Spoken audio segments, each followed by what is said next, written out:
Ресей Калуга облысы Палатки ауылы иеміздің өзгеру шіркеуі биік қоңырау мұнарасы 3 қабаттан тұрады. Ең жоғарғы қабатта қоңырау ілінді. Қоңырауға адам қалай көтеріледі? Міне қоңырау мұнарасының екінші қабатына өту жолы. Бірақ баспалдақтар жоқ. Жоғарыға көтерілу үшін баспалдақты пайдалану керек. Сирек қолданылатын қызметті қозғалысқа ұқсайды.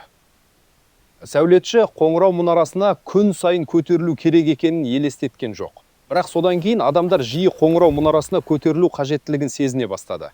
Мұнда баспалдақ үшін ағаш ұзартқыш жасалды. Бұл өлшем.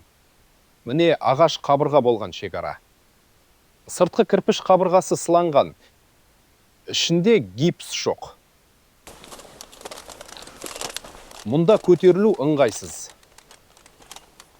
Шіркеу қызметкер үшін қаншалықты қиын болғанын елестетіп көріңізші. Біз қоңырау мұнарасының екінші қабатында тұрмыз. Бұл өткел құрылыс кезінде жасалғаны анық. Бірақ сіз жоғары көтеріле алмайсыз. Баспалдақтар жоқ. Сәулетші жоғарыға көтерілу керек екенін елестеткен жоқ. Бірақ содан кейін олар жоғарғы жағында қоңырау іліп қойды. Баспалдақ ағаш арқалықтың ойықтарына бекітілді. Баспалдақ диагональ бойынша тұрды. Мен осы жерде демалдым. Бұл өте тік баспалдақ болып шықты. Бірақ баспалдақ үшін орын мүлде жоқ.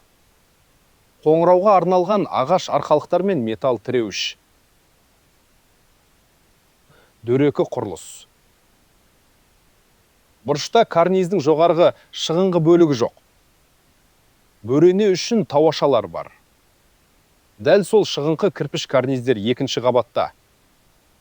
Карниздер бүтін, тесігі жоқ. Карниз арқалық салу үшін сынған. Басқа сәулені қарастырайық. Бөренеге арналған тауашаның кейінірек жасалғанын көруге болады. Олар карниз кірпіштерін аяусыз сындырды. Алдын ала жоспарланған тауашалар сияқты емес. Бір сәуле жоғары, екіншісі төмен. Енді не көреміз? Құдай-ау, қандай сұмдық? Олар ағаш арқалық салу үшін кірпішті қағып тастады. Соңғы тіркеме нүктесін қарастырайық. Мұнда кірпіштер де сынған. Олар арқалық үшін тауашаны ашты.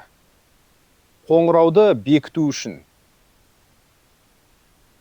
Бұл мұнараға кейін қоңырау ілінген екен. Сәулетшінің жоспары бойынша бұл шіркеуде қоңыраулар болмаған.